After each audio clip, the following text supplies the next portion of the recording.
the warp had always been a place of madness. Its tides twisted, its storms screamed with voices both ancient and unborn, and even the mightiest of psykers barely grasped a fraction of its truth. Yet in the endless Imperium, the Chaos Gods ruled supreme, their presence saturating every current of unreality. Demons fed on mortal fears, heresies blossomed, and eternity itself bent to the wills of gods older than the stars. Nothing entered the warp without being claimed, nothing left without being tainted. It was an absolute truth until something impossible arrived. A tear appeared in the warp like a wound in flesh. Not a subtle distortion or the common ripple of a ship's Geller field, but a violent, screaming rupture. The Imperium convulsed, its storms recoiling as if the sea itself had been struck by a god's fist. Demons turned, shrieking in confusion. They had seen mortals stumble into their realm, and they had seen chaos tear worlds apart, but this was different. It was not born of faith, nor summoned by ritual. It was alien. It was wrong. At the center of the rift, amid whirling torrents of unreality, a figure emerged, broad-shouldered, scarred, drenched in a pale ash that clung to his flesh like the memory of a cursed life. He stepped forward with a fury that resonated like a hammer strike across eternity. Blades burned at his sides, their chains alive with smoldering fire, glowing like molten steel forged from hatred itself. His eyes burned red, not with sorcery, but with something even the warp feared, rage without end. Kratos had entered the Warhammer universe. The warp recoiled at him, not as prey but as predator. Demons lunged, screeching their devotion to their dark masters, only to be torn apart before they could reach him. The blades of chaos carved through their essence, burning them away like parchment in flame. These were creatures that had stalked mortals for eons, yet in his presence they disintegrated like shadows under the sun. For the first time in memory, the Imperium felt intrusion from something not born of itself, something not bound to its laws. The Chaos Gods stirred. In Khorne's brass citadel, the Lord of Skulls growled, feeling the echo of battle hunger that was not his own. Tzinchi's crystalline labyrinth rippled with confusion, strands of fate severed by the foreign intruder. Nurgle paused in his garden of rot, finding no place for this one in his cycle of decay. Even Slaanesh, who had felt every passion and desire, blinked at a presence that radiated fury without lust, pleasure, or indulgence, rage in its purest, most unyielding form. They watched, they waited, but none claimed him because none could. Elsewhere, psykers across the galaxy screamed. Astropaths convulsed at their desks, blood pouring from their eyes as visions overtook them. They saw a warrior covered in ash and blood, walking through fire without end. They saw demons recoil, gods hesitate, and a blade-chained figure roaring at the stars. Entire choirs died in synchronized agony, their deaths echoing across the Astronomicon. On Terra, whispers rippled through the halls of the High Lords. Something had entered the galaxy that made even the warp afraid. Imperial commanders demanded answers. Inquisitors tightened their grip on forbidden texts. Whispers spoke of prophecy, of a destroyer who would stride across the stars. Was this figure an omen of the Emperor's return, or a weapon of chaos unleashed to destabilize what little order remained? No one knew, but the nightmares spread. Across Hive cities, dreamers spoke of crimson-eyed warriors breaking chains, tearing through angels and monsters alike. Fear is contagious, and fear is a seed that blooms into terror. In the warp, Kratos walked forward. He did not marvel at this alien hell, nor question how he had come to be here. He did not pray for answers. Kratos had never believed in fate. He had shattered it once, and he would do so again. Every step he took made the Imperium shudder, cracks spreading like fractures in glass. The warp was infinite, yet it quivered around him like prey before a predator. When he roared, it was not words, but defiance itself given sound. The demons scattered, the warp recoiled. The galaxy listened, and somewhere, beyond the veil, the gods of chaos whispered a single thought. This one does not belong. This one is not ours. This one is war. The Astronomicon had always been a beacon of stability, a light in the endless darkness of the galaxy. But now it quivered. Choirs of psykers chained to their eternal servitude shrieked in unison as the same vision clawed through their minds. Across Terra's sanctums, thousands of astropaths convulsed, their eyes bleeding as a single image burned into them. A warrior covered in ash, wielding burning chains, his gaze alight with defiance. Many died instantly, their minds consumed. Others lived, but forever broken, their last words echoing in trembling voices. The god of war walks. The high lords of terror convened in an emergency session, their chambers tense with fear. Reports spread like wildfire, entire psychic choirs silenced, visions of demons recoiling, and a presence that even the warp seemed unwilling to claim. The sheer consistency of the visions unsettled them. Chaos often whispered, but its lies were fractured, its shadows contradictory. This was different. One image, one figure, repeating across minds separated by light years. That alone made it dangerous. The Inquisition moved swiftly. The Ordo Hereticus declared the visions heresy, evidence of a chaos construct designed to undermine the Imperium. The Ordo Xenos argued it was the manifestation of an alien god. The Ordo Malleus, grim specialists of the warp, issued the most damning verdict: a being that terrified demons was either a weapon of the dark gods or something outside their dominion. For once, the Ordos agreed on action. The intruder must be destroyed at all costs. Exterminatus protocols were whispered in secret. Star systems that reported early sightings were marked for cleansing, not because of what had happened, but because of what might. The Imperium, vast and paranoid, had survived 10,000 years by treating uncertainty as heresy. And nothing was more uncertain than a god who did not belong. Across the stars, rumors spread.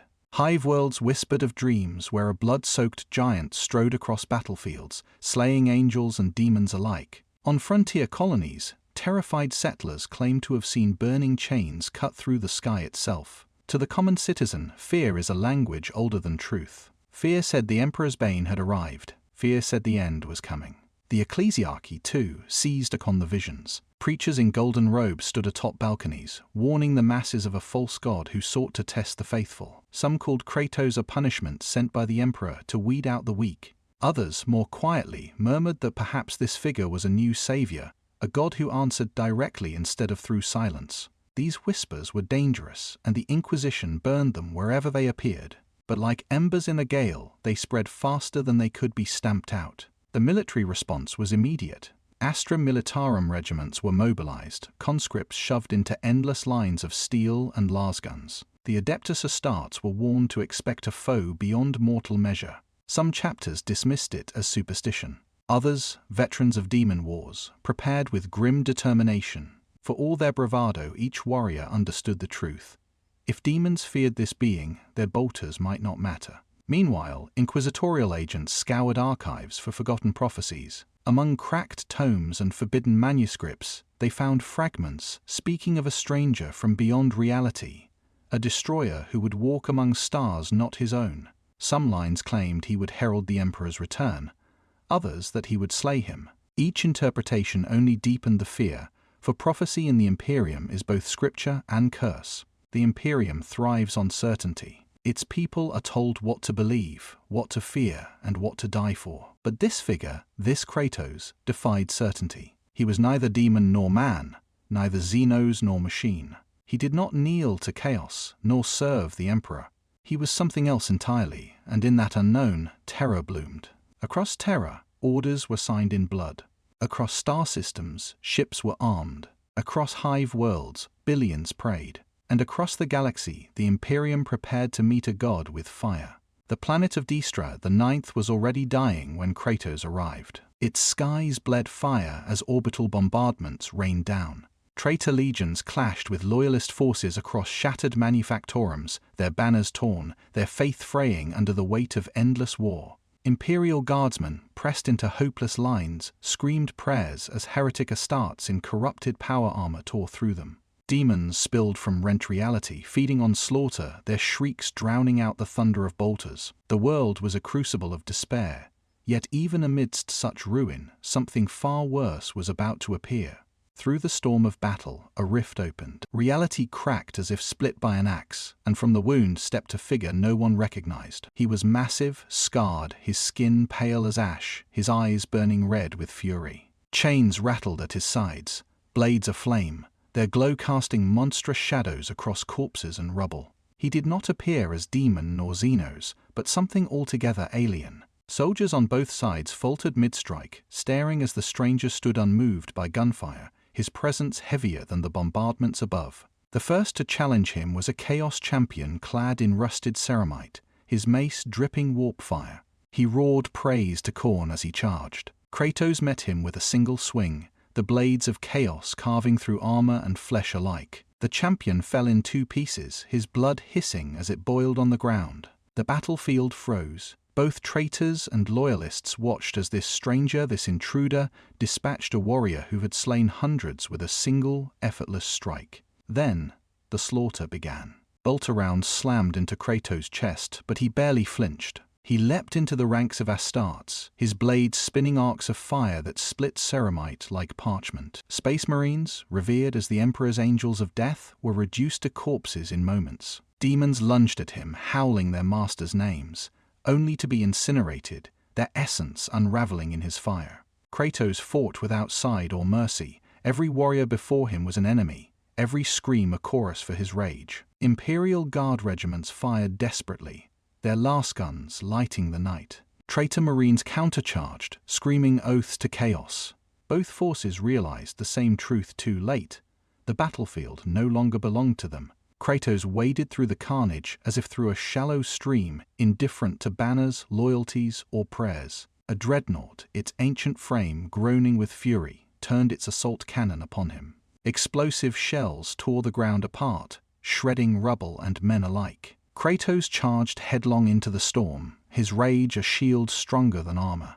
With a roar, he leapt, his chains lashing outward. The blades sank deep into the dreadnought's sarcophagus, molten fire ripping metal apart. Sparks and gore burst forth as the machine warrior screamed its last, collapsing into ruin. Both armies faltered. For the first time in memory, Chaos and Imperium alike stood still, not allies, not foes, but witnesses. They watched as an intruder from nowhere defied them all, his rage greater than their faith or corruption. Fear, that universal equalizer, spread through them. If he could slay angels of death and demons in the same breath, what chance did mortals have? Kratos stood at the battlefield's center, drenched in blood and ash, his breath steaming in the chill air. His roar thundered across the broken Manufactorum, shaking hearts more deeply than artillery. It was not a roar of victory, nor of loyalty, but of raw defiance against gods, against fate, against existence itself. The sound echoed into the warp, and even there, demons shivered. When the battle resumed, it was with broken spirits. Loyalists and traitors alike fled or fired wildly, no longer fighting each other, but simply trying to survive the monster in their midst. To the Imperium, he was a heresy beyond imagining. To Chaos, he was an insult that demanded vengeance. To both, he was undeniable. Later, the survivors would whisper the same thing. Reports, garbled with fear, reached the Inquisition, the High Lords, and the war councils of Chaos alike. They used different words, different names, but all carried the same truth. A new god had walked among them. The brass citadel trembled as echoes of alien slaughter rolled through the warp. Rivers of boiling blood slapped iron shores, forges bellowed, mountains of skulls shifted. On his throne sat Khorne, vast and silent, listening to a roar that was not his own. It came from beyond his domain, braided from rage and defiance. It was not a prayer, it was a challenge. He watched. Upon crimson winds, scenes unfolded, an ash-white warrior tearing through angels of death and demons, chains blazing, eyes like furnace doors. Each kill was honest, without trickery or hex. Only steel will be made. Fury coiled in Khorne, not at the slaughter, but because it did not exalt him. Blood poured, yet none of it crowned his throne. Another pretender snarled a bloodthirster, kneeling with a clang of brass. Grant me his skull, Lord, and I will build a mountain from his kin. Khorne's gaze burned across the demon, and the greater one bowed lower, horns scraping iron. In the war of God's sight, even a bloodthirster became a hound awaiting command. Across the battlefield of thought, Kratos fought on. Khorne studied the cadence of his violence, the rhythm in every strike. There was reverence in it, the worship of conflict itself. This was no sorcerer behind hexes, nor a coward who bartered souls. This was a warrior who made his altar from bodies. The citadel answered with brass horns. Towers spat flame as war engines woke. Cohorts of bloodletters formed by the tens of thousands. Fleshhounds snapped at their leashes, tasting the scent that had drifted across realities. The skull rivers rose, eager to baptize a new kill. "Find him," Khorne growled, a quake that cracked continents of bone. Hunt him. When he stands upon a mountain of our dead, drive him higher. When his arms tire, break them. When his voice fails, fill his throat with iron. And when he fell, the throne creaked. Bring me his skull. The bloodthirster roared and took wing. Legions surged outward, tearing rents in reality as they launched toward the mortal plane. Red storms blossomed in the void, each a spearhead aimed at the ash-white killer who dared harvest skulls without tribute. Yet Khorne did not rise. A seam of stillness split thunder. Beneath the stranger's fury lay a depth not born in his realm. Oaths broken and remade, grief hammered into a weapon, wars against gods not of the warp. This was no mortal elevated by worship, no champion fattened on blessings. This was a god who had killed gods. Khorne's fist closed, and a mountain of skulls compacted to dust. He bears no mark, the blood god rumbled, yet he wears the war within. Rivalry thrilled him. To take such a skull would raise a pillar in his throne. To fail would be unthinkable. The citadel's sky cracked. Banners of arterial mist spilled, war drums beat a rhythmic heartbeats. Across 1,000 war worlds, Khornate hosts changed course. Their stratagems war cries rather than plans. Wherever the stranger walked, they would follow, testing him with ambush and avalanche, duel and deluge, until truth was hammered out upon him, prey or predator. Below, the flesh-hounds strained toward the scent and hesitated. The trail twisted, not in cowardice but in refusal, as if the quarry denied the very concept of leash. Khorne bared his teeth. "Good," he said. "Let him run unbound. The worthiest skulls never come quietly." The Lord of Skulls raised his axe. Across the warp, the sound of its ascent became a horizon of red. "War comes," Khorne declared, stamping his voice into galaxies. "I will meet him where the sky breaks upon the earth." Far away, the Ashen warrior lifted his face as if hearing a vow. The warp leaned in to listen. Khorne laughed, a sound like continents colliding. Whatever else the stranger was, he was a song Khorne had not learned to sing. Soon, they would teach each other its last verse in blood. Fires climbed higher.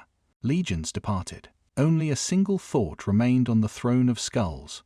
Not whether the intruder would die, but whether his death would be enough. For the first time in 10,000 years, Khorne's hunger tasted doubtful and found it delicious. The crystal labyrinth of Tezin shimmered with impossible hues, its shifting towers bending and folding like origami made of starlight. Every corridor twisted into infinity, every step a lie. Yet even here, where futures were threads and destiny's tapestries, something had broken the pattern. The stranger's presence, this ash-skinned warrior, was a wound in the loom. Tezinchi floated above his throne of ever-changing forms, eyes blinking in all directions, beaks muttering riddles while talons drew constellations across the air. He had seen the rise of empires and their ruin. He had predicted rebellions and their betrayals. But now? His threads were tangled. The arrival of Kratos was an anomaly. For the first time in eons, Tezinchi's foresight faltered. No matter how many permutations he conjured, no matter how many timelines he plucked apart, Kratos' path remained unclear. The architect of fate despised uncertainty, and yet he found himself fascinated by it. "An outsider," hissed one head. "A rival," croaked another. "A key," whispered the third, its voice echoing like a prophecy half forgotten. With a gesture, Tezinchi spun illusions across galaxies. Mortals dreamed of Kratos as savior and destroyer both. Cultists knelt before him, believing he was Tzientche reborn in flesh. Imperial prophets painted him as the emperor's executioner. Each lie was carefully woven to bend the stranger toward chaos, but the visions burned away whenever they touched him. Kratos did not succumb. He did not believe it. The architect seethed. Fate was his dominion. It was he who chained mortals to endless cycles of hope and despair. Yet here was a being who rejected chains, who had killed gods in his own world and spat upon prophecy. He could not be bent. That alone made him dangerous. So Tezient turned to subtler games. He wove false visions of Atreus, Kratos' son, the boy's face shimmering with both innocence and accusation. He placed the child in chains, crying out for his father. He twisted memories of Olympus and Asgard, weaving them into the battlefield, surrounding Kratos with phantoms of gods he had slain. Each illusion was perfect. Each was crafted to break the warrior's heart and fracture his will.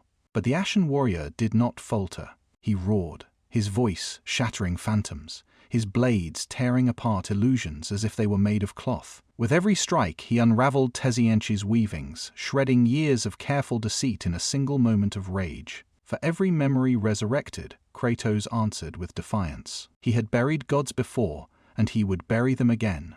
Tezyenchi recoiled, folding into himself like a mirror collapsing.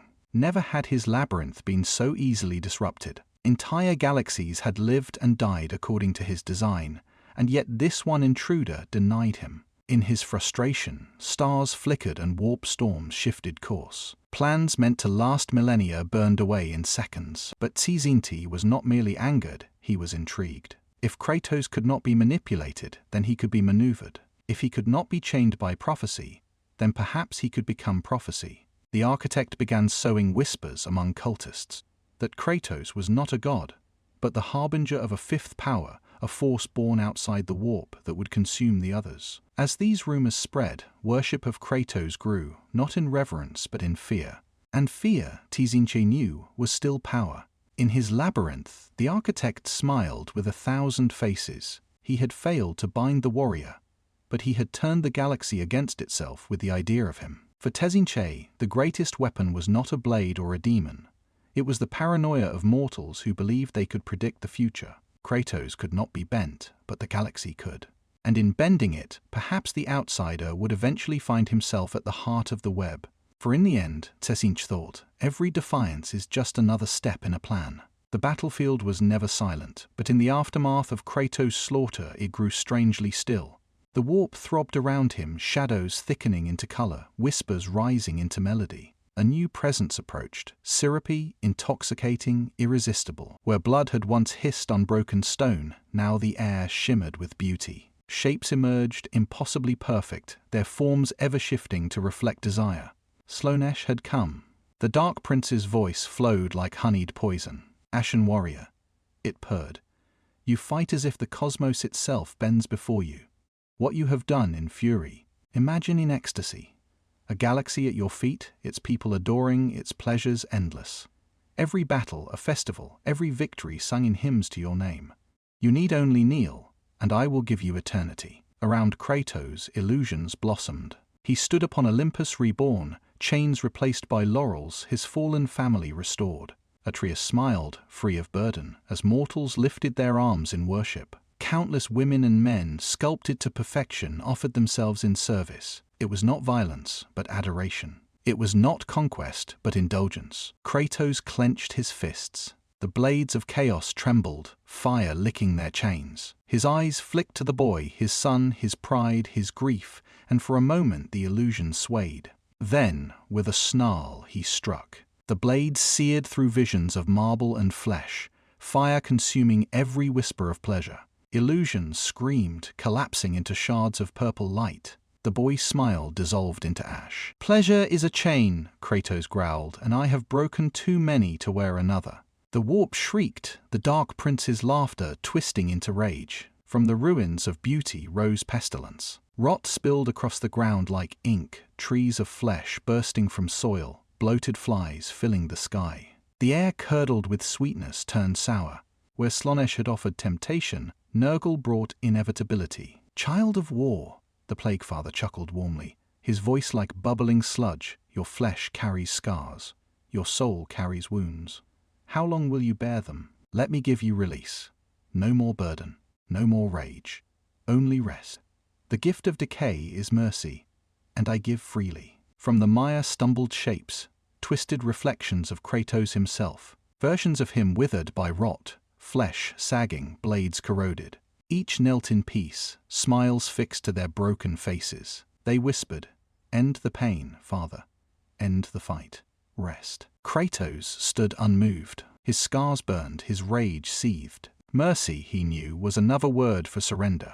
He hurled himself into the tide of filth, chains blazing. The blades of chaos tore through great unclean ones, their corpulent bodies bursting like sacks of maggots. Each strike scattered corruption, fire-devouring rot until the field stank of burning plague. Nurgle's laughter faltered, replaced with a gurgling moan. The Plague Father recoiled, his gifts rejected, his mercy spat upon. "Ungrateful child," he groaned, then rot in solitude. Slaanesh screamed. Nurgle groaned. Both felt humiliation. Their avatars dissolved, leaving only smoke and the sound of Kratos' ragged breath. Yet as they withdrew, something new spread in the galaxy. Mortals, watching from afar, whispered that this god could not be tempted. Cultists abandoned their old masters, kneeling in fear before the warrior who refused every chain. Shrines burned as new idols were raised, idols of ash, fire, and defiance. For the first time in memory, the pantheon felt unity. Not in triumph, but in hatred. Slaanesh whispered vengeance, Nurgle demanded corruption, Tzeentch plotted deeper, and Khorne roared for blood. The outsider was no longer prey to be toyed with, he was a rival to be destroyed. In the center of it all, Kratos raised his blades. He did not smile. He did not bow. His roar rolled through the warp like thunder, a sound not of temptation or decay, but of refusal. The Pantheon heard it, the galaxy heard it, and for the first time they knew. War without end had truly begun. The chambers beneath the Imperial Palace on Terra were carved from shadow and iron, their air thick with incense and the weight of 1,000 judgments. Here, in the sanctum of the Inquisition, the most feared men and women in the Imperium gathered. Their faces were hidden by hoods, their voices clipped with authority, their words carrying the weight to condemn entire worlds. They had come to pass judgment on a single figure, a warrior who should not exist, yet whose presence echoed across the stars. Reports lay before them, dripping with blood and fear. Astropath screamed his image before their eyes burst. Imperial Guard survivors spoke of a god drenched in ash and crimson, walking unscathed through bolter fire. Astartes whispered, their pride shattered, that even dreadnoughts had fallen before him. The testimonies were fragmented, but one truth remained constant. Kratos was no mortal, no Xenos, no demon. He was something outside the Emperor's light. Chaos has birthed a weapon, declared an Ordo Heroticus lord, his voice ringing with fire. A false god sent to test our faith. No, countered an Ordo Xenos inquisitor, tapping her gauntlet against the table. He does not bear their stench. His nature is alien, perhaps older than the warp itself. The Ordo Malleus were silent until their leader rose. His voice was gravel, his gaze like stone. Whether chaos or Xenos, weapon or aberration, he slays angels and demons alike. Such a being cannot exist within the Emperor's realm. His presence alone is heresy. Arguments flared, radicals against Puritans, suspicion against conviction. Yet beneath their disagreements, a single point bound them together. This warrior was a threat no matter his origin. And in the Imperium, threats were not debated, they were purged. The vote was called. The decree passed without dissent. Exterminators' protocols were authorized. If Kratos appeared on a world, that world would burn. If mortals bowed to him, those mortals would be executed. The galaxy had survived 10 millennia by eradicating the uncertain. And this ash-skinned god was the most uncertain thing they had ever faced. The Ordo Malleus summoned the Grey Knights, those warriors forged to battle demons. The Ordo Heroticus armed the Sisters of Battle, their hymns sharpened into weapons of fire and faith. The Ordo Xenos called for the purging of cults that whispered his name. Across every branch, preparations were made. Kratos was now marked for death not as a man, not as a soldier, but as an abomination. Rumors spread quickly. Priests across hive cities raised their voices, warning of the false god who would test the Emperor's chosen. Entire congregations knelt in terror, chanting for deliverance. To the faithful, the message was simple. War had come, and their enemy was not just heretics or Xenos, but a god who walked without chains. On the battlefields of distant worlds, the decree was already felt. Commissars shot soldiers who hesitated at the name. Chaplains thundered sermons, proclaiming that to falter was to betray the Emperor. Across void ships, litanies of hatred were carved into bulkheads, preparing men and women to die in his name. Inquisitorial agents sealed the final judgment with blood upon parchment. Exterminators authorized for any world harboring the intruder. Already, fleet commanders prepared cyclonic torpedoes, ready to turn planets into ash at the first whisper of his presence. Entire populations, billions, were made expendable, their lives measured as nothing beside the risk of letting this god linger. Beneath Terra, the conclave fell silent as their decree echoed through the chamber. Above, the astronomicon pulsed with strained light. Across the galaxy, the Imperium turned its gaze toward the ash-white stranger, ready to drown him in flame, steel, and faith. But no decree, no army, No sermon could answer the question that haunted even the most faithful. Can the Imperium truly kill a god? The forge world of Varos burned. Its manufactorums, once temples of the machine god, had become battlefields where smoke and molten steel choked the air.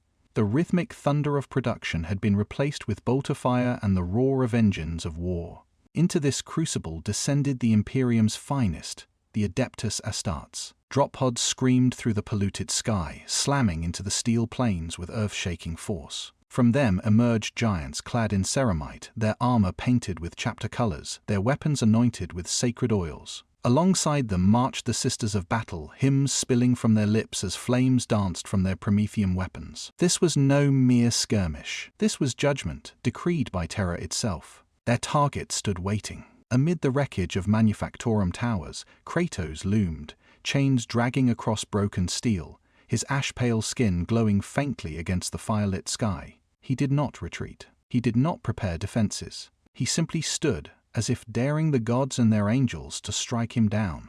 The first volley came like thunder. Bolters spat storms of mass-reactive shells, tearing through rubble in explosions of fire and shrapnel. Flamers spewed torrents of burning promethium, cloaking the battlefield in waves of fire.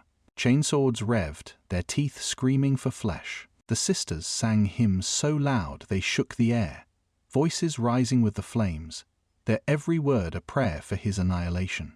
When the fire cleared, Kratos still stood.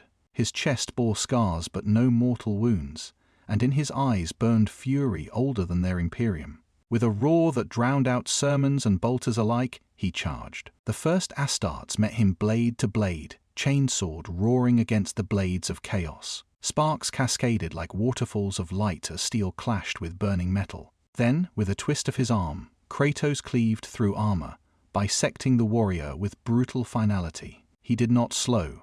Another fell, his bolt pistol crushed in Kratos' hand before the warrior himself was dashed against the Manufactorum wall, his skull shattered like porcelain. The sisters unleashed waves of fire, engulfing him in cleansing flame.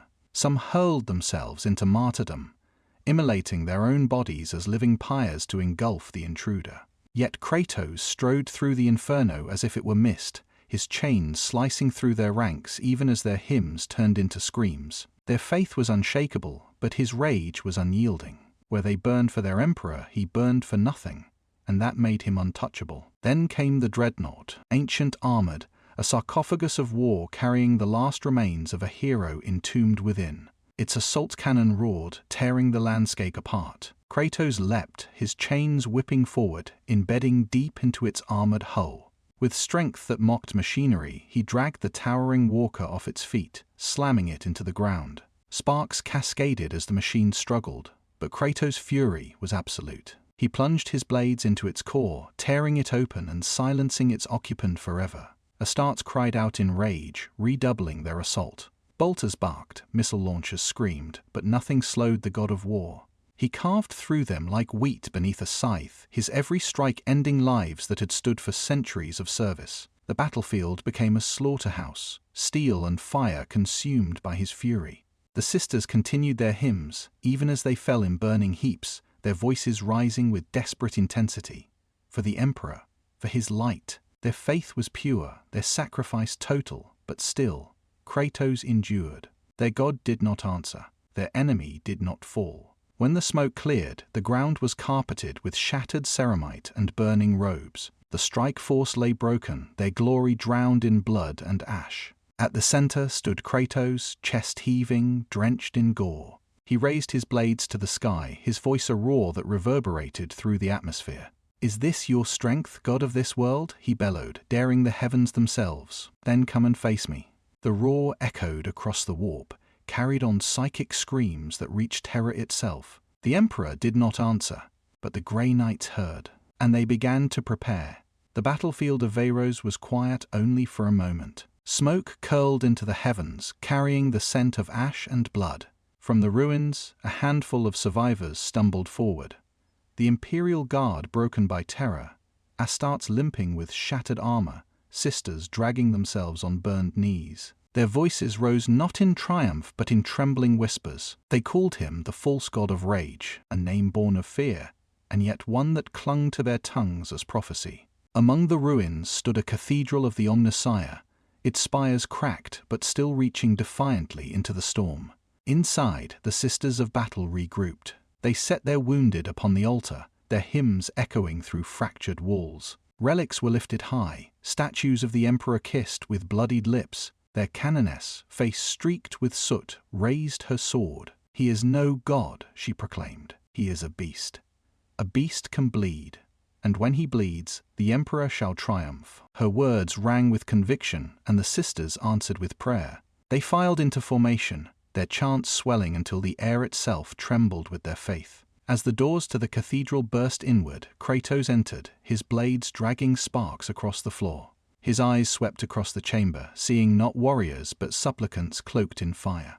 The canoness pointed her sword at him. "By his name you are bound.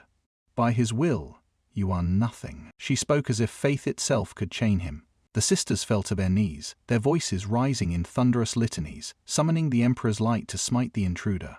Candles guttered, relics glowed, statues wept blood. The air thickened heavy with belief. For a heartbeat, the weight pressed upon Kratos' shoulders. The force of countless prayers, the fury of zeal, bore down like chains. He had felt such weight before: Olympus, Asgard, the endless commands of gods. Always demanding, always binding. His jaw clenched, his muscles trembled, and then he roared. The blades of chaos flared, fire devouring faith. With a swing, he shattered relics into shards, their sacred aura extinguished in flame. Statues cracked, the stone faces of the Emperor split in two. The sisters cried out in anguish as their prayers were drowned in the sound of steel and fury. Kratos advanced, his defiance burning brighter than any hymn. "I bow to no god," he growled, his voice reverberating through the chamber. "Not yours, not theirs, not ever." The canoness charged, her blade glowing with fervor, hymns on her lips. She struck with all the power of faith, but her sword shattered upon his chains. Kratos' counterstroke hurled her across the altar, her armor splitting like clay. "Still, even in pain," she cried, "the Emperor will not abandon us." Kratos stood above her, drenched in firelight. He did not strike the final blow. Instead, he left her with silence. The silence of unanswered prayers, the silence of a god who had not come. That silence was worse than death. Word spread quickly. Survivors whispered that their relics had failed, that their prayers had gone unanswered. Some clung tighter to their faith, claiming the test had only begun. Others doubted, for they had seen a god who did not need belief to exist, a god who scorned devotion and still triumphed. For the first time in centuries, the certainty of the ecclesiarchy cracked. The Imperium had faced heresies, rebellions, and alien gods before. But this was different. This was a god who did not ask for worship yet inspired it, who did not demand faith yet defied it. In his rejection, he was more real than the Emperor's silence. And that reality was a wound more dangerous than any blade. As Kratos left the ruined cathedral, flames devoured its walls. The sisters sang even as they burned, their voices raw with both faith and desperation. Kratos walked away, his roar echoing through the warp, daring gods visible and unseen. The Imperium was shaken, not by defeat but by doubt. If gods could bleed, could gods also lie? The skies tore open like wounds, bleeding red fire into the void. Warp rifts split reality, and from them poured an army the galaxy had long feared, an endless tide of Khorne's demons. Bloodletters shrieked, their blades glowing with the promise of slaughter. Fleshhounds howled, their chains of brass rattling as they surged forward. Towering bloodthirsters beat their wings, each one a titan of rage, their roars shaking planets to their cores. All of them screamed a single demand, the skull of the intruder. They fell upon a war-scarred world, a barren plain already choked with the corpses of Imperials and traitors alike. The demonic tide did not come for the Imperium, not for mortals, but for one figure who stood unshaken at the center of the carnage. Kratos raised his blades, chains rattling like war drums. His eyes burned with the same fury that drove the blood god's legions, but it was his own, unclaimed and unchained. The demons charged, a sea of red bodies, shrieking war cries, blades thirsting for his skull. Kratos met them head-on. His first strike cleaved through a dozen, their heads tumbling like severed fruit, their blood turning the air to steam as it boiled against his chains. Another wave crashed against him, their fury endless, their claws rending stone. Kratos laughed, a sound guttural and raw, and pressed into the tide with fury equal to theirs. Bloodletters surrounded him, stabbing with hell-forged blades. Each thrust could pierce a start's plate, but against Kratos, their strikes sparked harmlessly, his flesh marked but not broken. He ripped them apart with his bare hands, crushing skulls, tearing arms from sockets. The blades of chaos spun arcs of fire, reducing entire ranks to ash in moments. The battlefield became a furnace, the sky alight with the glow of his rage. A bloodthirster descended, its axe a mountain of brass and hatred. It roared Khorne's name as it swung, the blow cleaving through ground and stone as if they were paper. Kratos caught the strike on his chains, his muscles straining, his roar shaking the air. The clash rang like thunder, the shockwave flattening ranks of demons around them. With a twist, he yanked the demon forward, slamming his blade deep into its chest. Fire burst from the wound as the bloodthirster shrieked, its wings folding inward as it fell into dust. The horde did not falter. For every demon slain, 10 more surged from the rift, their bloodlust endless. Kratos fought among them like a storm, each kill fueling his fury rather than draining it. His every strike was a rejection not just of their assault, but of the god who sent them. This was not a tribute to Khorne's throne. This was defiance carved in fire and flesh. High above, in the brass citadel of the warp, Khorne stirred. His legions were dying, their skulls unclaimed. Each kill should have exalted him. But this warrior's fury yielded nothing for the throne. Khorne's hand tightened on his axe, his throne trembling with wrath. For the first time in memory, the blood god's hunger felt challenged. This was not a champion to be broken. This was a rival. On the battlefield, the ground itself split, rivers of blood erupting as greater demons poured forth. The tide thickened, pressing Kratos deeper into the storm. Still he fought, his roar rising above the cacophony. He fought not for glory, not for worship, but because this was who he was. War incarnate. His rage was his truth, and he offered it to no master. When the last bloodletter fell before him, its blade shattered under his heel. Kratos stood alone in a field of steaming corpses. Blood soaked the earth, skulls lay piled at his feet, and the rift still boiled with fury. He raised his blades, fire reflecting in his eyes, and bellowed into the heavens. Khorne. His voice shook the warp itself. Is this all your strength? Then come and take me yourself. The blood god heard, and for the first time he hesitated, not from fear, but from anticipation. The galaxy twisted like a tapestry under unseen hands. Sectors burned, fleets turned against each other, and entire systems vanished into storms of unreality. This was the work of the Changer of Ways. Tzeentch, the architect of fate, stretched his claws across reality and the warp, weaving patterns so vast they spanned generations. But now, every thread led to a single point, Kratos. In his labyrinth of shimmering mirrors and shifting stars, Tzeentch observed. He had seen crusades before they were born, betrayals before they were sworn. Yet when he cast his eyes upon the ash-skinned god, the future faltered. Every path forked and ended in fire.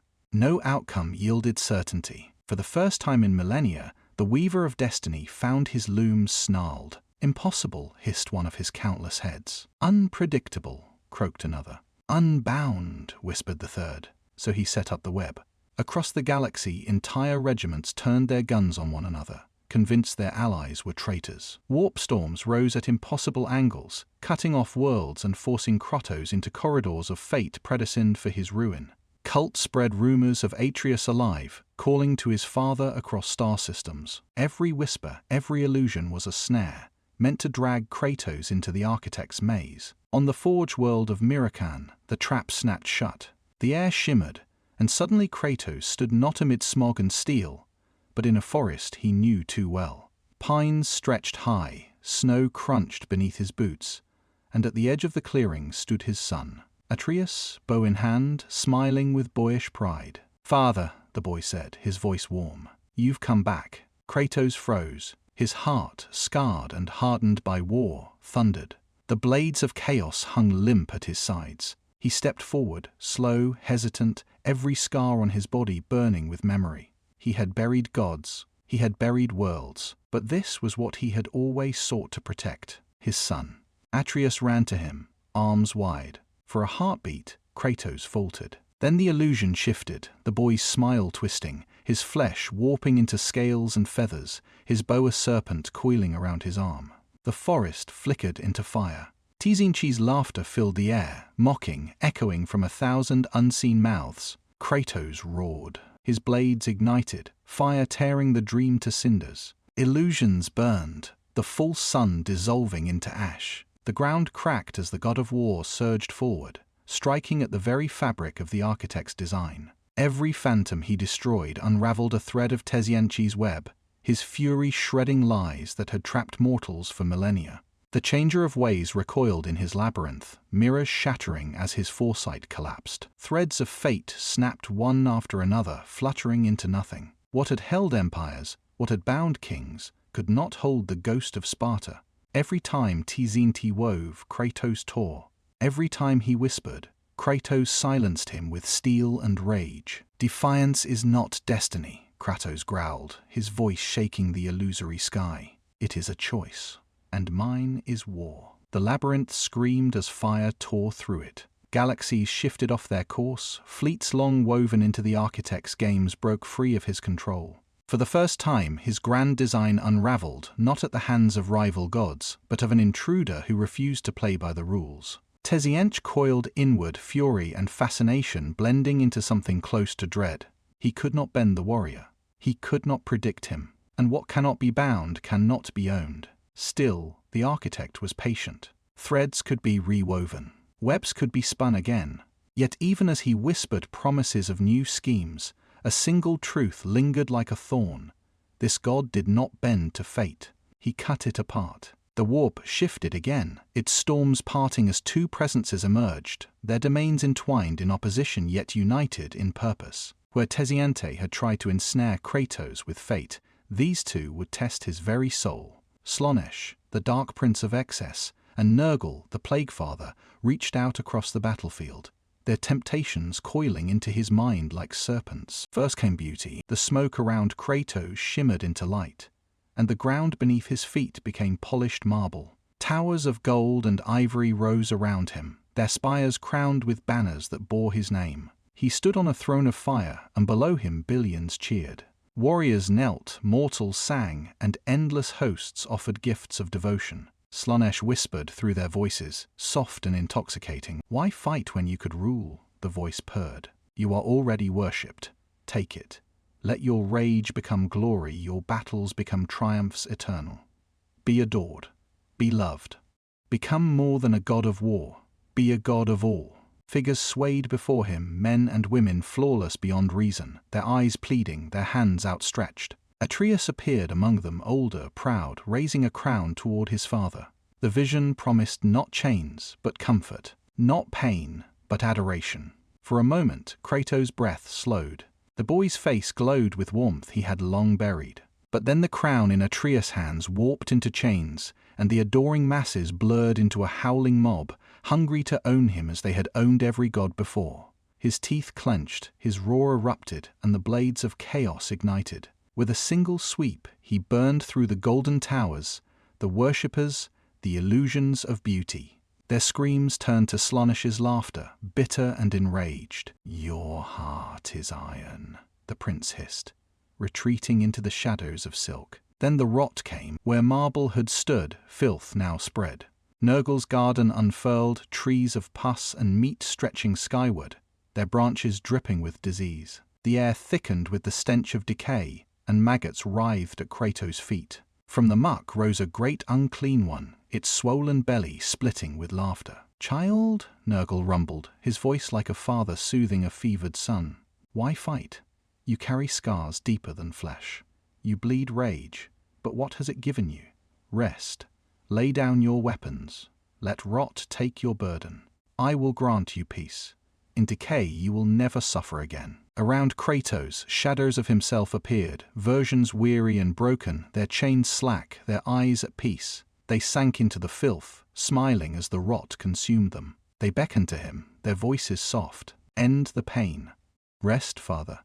Rest." Kratos stepped forward, his scars burning as if in defiance of the offer. He had sought peace once, and it had cost him everything. Now, he saw through the gift. Peace was just another chain, surrender another name for death. His roar cut through the Plaguefather's laughter, and he charged. The blades of chaos tore through the great unclean one, spilling pus and maggots across the ground. Kratos' fire turned the rot to steam, his chains tearing the monster limb from limb. The warp howled as the plague titan collapsed into sludge, its final groan silenced beneath his heel. Slaanesh's avatars fled, their perfect forms burning.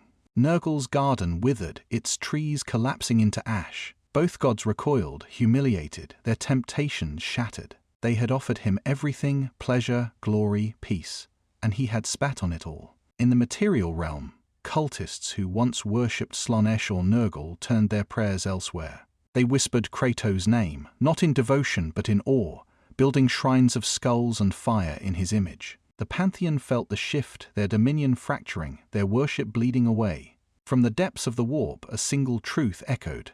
This warrior could not be tempted, could not be corrupted, could not be bought. And that made him more dangerous than all of them combined. It began as whispers in the underhives, carried through corridors of filth where the Emperor's light never reached. Ragged workers, their backs broken from endless toil, spoke of a god who walked among men. Not a silent one, not a distant one, but a god of blood and fire who answered violence with violence. They called him the Ghost of Sparta, and for the first time in millennia, faith was not directed upward toward the throne of terror, but outward, to a figure who fought with his own hands. On the hive world of Veiros Prime, where Kratos' rampage had left the skies scorched, cults gathered in the ruins of manufactorums. They built crude effigies, skulls stacked into thrones, chains wrapped in blood-soaked rags, and torches burning with oils stolen from the Mechanicus. Their chants echoed through the rusted halls, simple and primal.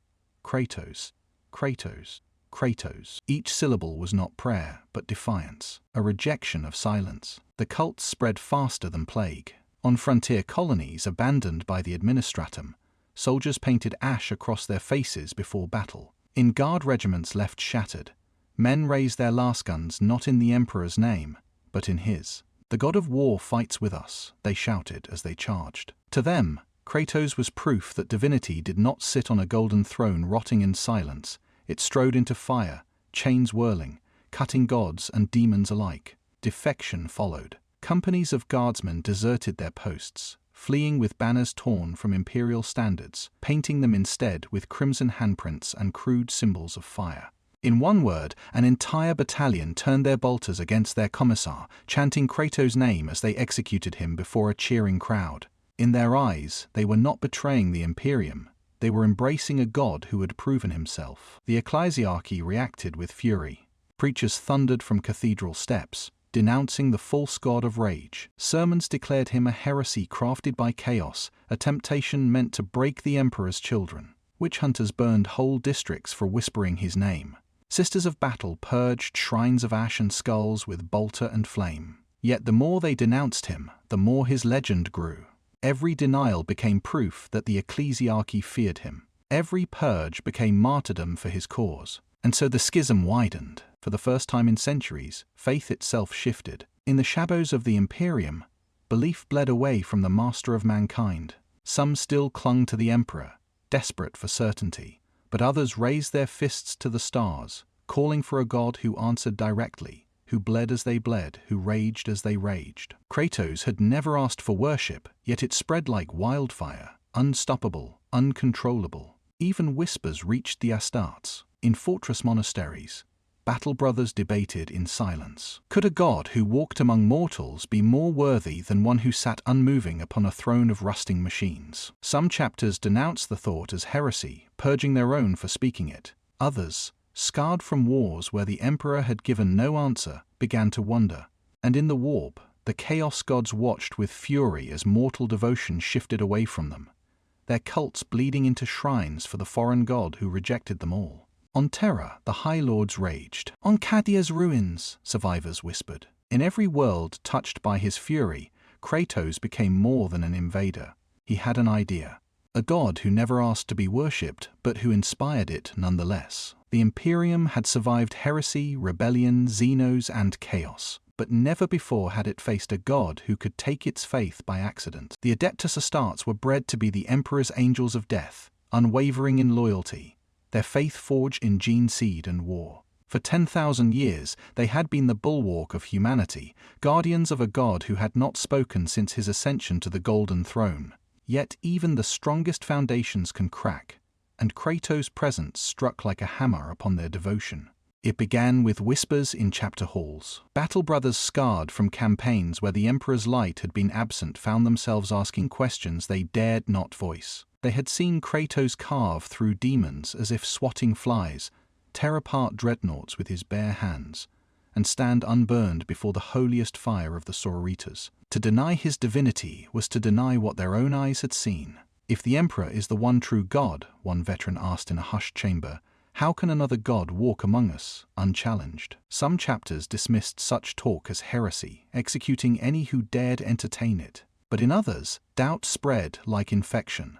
Among the Black Shields and renegade companies already cast adrift, belief in Kratos became something more than whispers. They called him the living war god, proof that divinity did not sit lifeless upon terror, but strode across battlefields drenched in blood.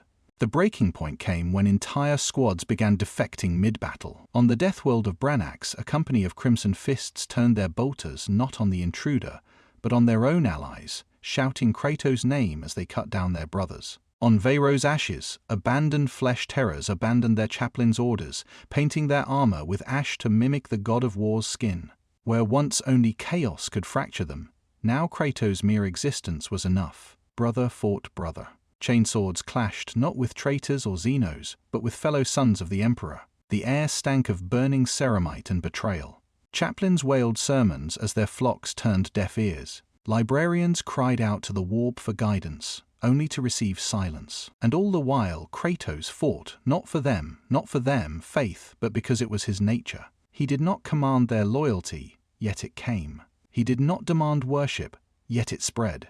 The parallels were unavoidable. The whispers of the ecclesiarchy called it a new heresy, a shadow of Horus' rebellion, except more terrifying. For Horus had been a son, raised and shaped by the Emperor's hand. Kratos was no son. He was no servant. He was not even of this universe. He owed the Imperium nothing, and yet his very presence threatened to break it apart. The schism deepened. Loyalist chapters doubled their purges, executing entire squads for even speaking his name. Defectors fled into the void, gathering into war bands that carried the banners of the ghost of Sparta. Their creed was simple. The Emperor sat silent on his throne, but Kratos had proven himself a god through action, not promise. In some battles, Kratos found himself surrounded not by enemies, but by warriors in power armor bowing before him, pledging their lives to his cause. He scowled at them, his voice cold. I did not ask for your worship, yet still they followed, seeing rejection as proof of his purity, his refusal as further divinity. The Imperium bled. What had once been fractures widened into chasms. The galaxy teetered on the edge of a second civil war, its greatest warriors divided not by chaos, but by a god who refused to kneel. In the halls of terror, the High Lords raged. In the warp, the chaos gods roared. And across the stars, men whispered the same words.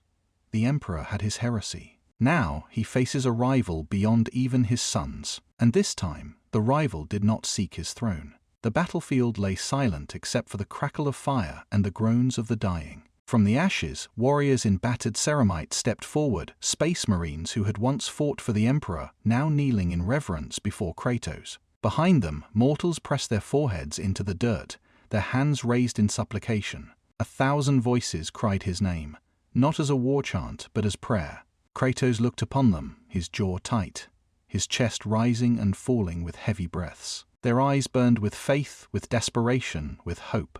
He had seen this before, masses who begged gods for answers, who offered loyalty only to be betrayed in return. He had been one of those gods, and he had buried them all. "Stand," he growled, his voice heavy with disdain. None moved. Chains rattled as he raised the blades of chaos, their fire reflecting in the eyes of those who knelt. "I am no god to you. Gods bring chains. Gods bring ruin. I will not wear your chains. I will not answer your prayers." His rejection cut like steel. For a moment, silence fell. Some mortals wept, others trembled, yet none turned away. Instead, their voices rose higher. "The god who refuses," they chanted. "The reluctant god. His denial only made their worship more fervent. To them, his refusal was proof of his purity, a divine humility the emperor had never shown. Where the emperor sat silent on his throne, Kratos walked among them and spat on their faith, and in that defiance, they found a god more real than any they had ever known. Among the Astartes, the effect was catastrophic. Some bowed deeper, convinced that only a true god would reject devotion. Others recoiled in horror, calling him the greatest heretic in history, more dangerous than Horus himself. Battles broke out between loyalists and defectors, chainswords and bolters cutting down brothers who had once fought side by side. Civil war kindled in the shadows, echoing the heresy that had nearly ended humanity before. Kratos turned his back on all of it. He did not care for their faith, their cries, or their shrines. He sought no throne, no crown, no worship. But the galaxy is not shaped by what men want, it is shaped by what they believe. And belief once born cannot be killed so easily. Across hive worlds, temples rose to the ghost of Sparta, carved from scrap and bone. Pilgrims smeared themselves in ash, chanting his name as they marched to war. Soldiers painted their armor in crimson and white, claiming his fury as their creed. Even in the warp, demons whispered his name, not in worship but in fear, for every soul turned toward Kratos was a soul lost to their masters. The ecclesiarchy fumed, burning worlds to silence his name, but the flames only spread the legend further. The high lords of terror raged, their decrees drowned in rebellion. And in the warp, the chaos gods themselves howled in fury, watching mortal faith slip through their claws. A god who rejected worship was becoming worshipped more than any of them. Kratos stood apart, silent, his blades dripping with blood. He did not understand their devotion, nor did he want it. Yet everywhere he walked, mortals whispered. They prayed to a god who spat on gods. They lifted their voices to a warrior who cursed the very idea of faith. And in their contradiction, his legend grew. The galaxy trembled, not at his power, but at the paradox. The greatest god it had ever known might be the one who never wanted to be one. In the Imperium, where madness reigned eternal, the thrones of the pantheon stirred. Brass rivers boiled in Khorne's citadel. Gardens of rot wilted in Nurgle's gloom. Slaaneish's endless chorus faltered, discord seeping through every note. Tzinchi's labyrinth of mirrors cracked with visions unraveling into fire. 4 gods, who had warred with one another since time's first breath, now turned their gazes upon a single name: Kratos. The outsider. The god who walked without chains, who refused their gifts, who defied their thrones. Khorne growled, the mountains of skulls beneath him trembling. He slays without tribute. He drenches worlds in blood, yet none of it is mine. His skull belongs upon my throne. Nurgle's laughter gurgled, thick with bile. He rots my children with fire, leaving nothing to fester. He denies my gifts. This cannot be allowed. Slaanesh reclined upon cushions of flesh, voice dripping venom and honey. He rejects delight, spurns beauty, mocks perfection. He makes a mockery of all I am. Tzinch alone spoke with many voices, all sharp as broken glass. I cannot see his end. Every future I weave unravels. He is a paradox, a weapon outside the script. If he exists, then all of us may fall. For the first time in millennia, they agreed. Kratos must die.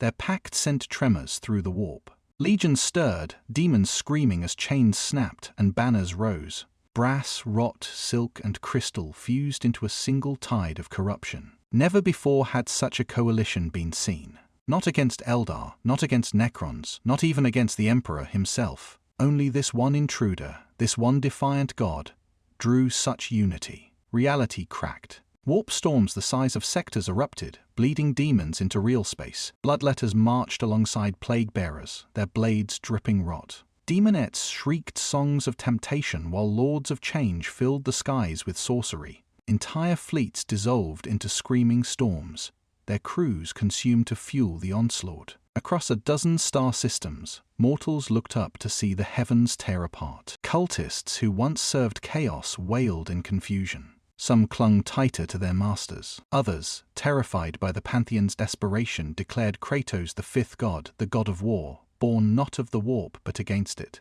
Shrines rose overnight, effigies of chains and fire replacing the symbols of the 4. Each proclamation of his divinity drove the Pantheon into greater fury. Worship was power, and power was slipping through their grasp. In the heart of the storm, Kratos stood unyielding. Worlds crumbled around him as endless waves of demons poured forth. Bloodthirsters fell upon him in packs, wings blotting out the sky. Great unclean ones dragged oceans of filth behind them, drowning cities in decay. Keepers of secrets slithered from the void, their whispers clawing at his mind. Sorcerous lords of change hurled sons of fire and ice, their spells warping reality itself. Kratos answered with steel and fury. His blades tore through demon flesh, fire scouring corruption into ash. He leapt upon the backs of titans, ripping wings from their bodies, his roars echoing louder than their shrieks. Where temptation whispered, he bellowed defiance. Where decay spread, he burned it away. Where sorcery twisted reality, he cut through with chains forged in his own rage. The galaxy became an apocalypse. Cities collapsed into seas of blood. Hives burned until their spires melted. Imperial fleets, caught in the maelstrom, shattered before they could fire. And yet, amidst the ruin, mortals saw a figure standing against the tide. For every demon slain, his legend grew. For every refusal, faith in him spread. They did not see the Chaos Pantheon united. They saw it afraid. For the first time, humanity and the galaxy itself witnessed the impossible. The gods of chaos, united in war, straining against one god who refused them all. The storm raged on. Planets died. Systems burned. And still, Kratos stood. The war of gods had begun. From the maelstrom of the warp came not just legions, but titans, champions chosen by the chaos gods themselves. Their arrival split the skies, their roars shaking planets to their foundations. Each was an avatar of their master's will, each a war made flesh. Against mortals, they were unstoppable. Against armies, they were extinct. Against Kratos, they became prey. The first to descend were the Bloodthirsters, Khorne's mightiest generals. Their wings blotted out the stars, their axes forged from millennia of slaughter.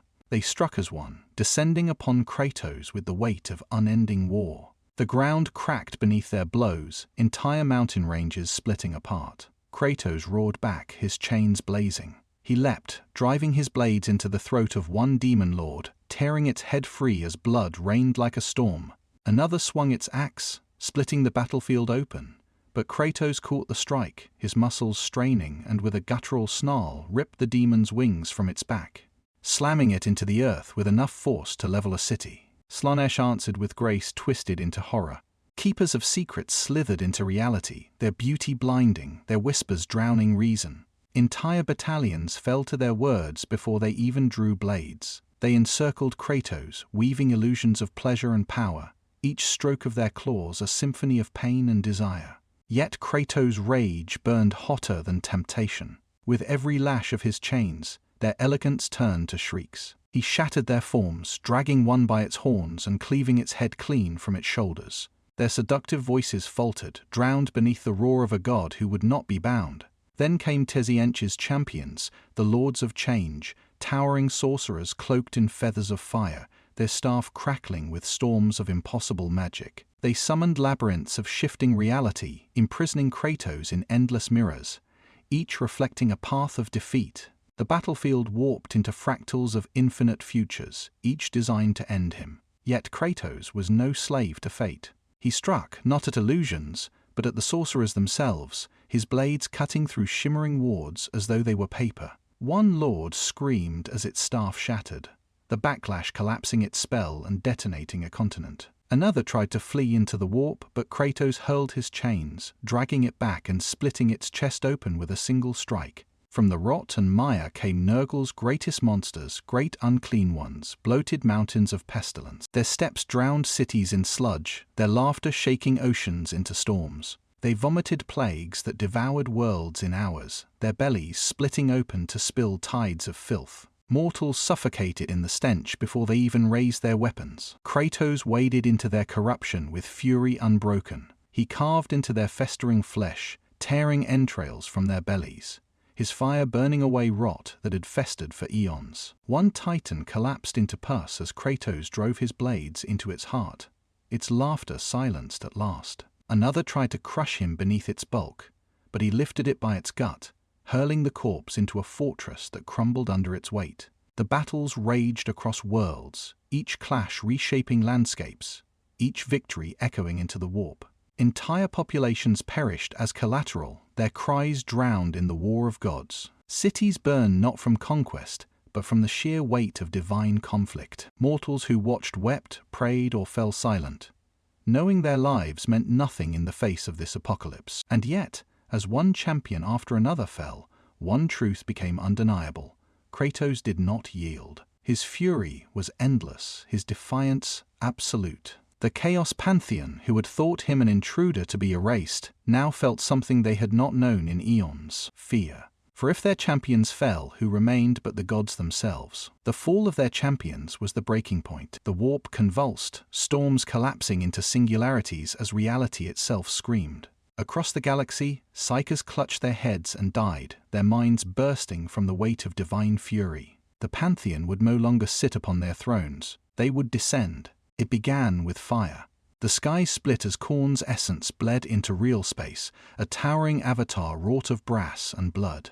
His axe was the size of a city block, every swing cleaving mountains into dust. With him came the stench of war eternal, a tide of fury that made mortals weep in terror.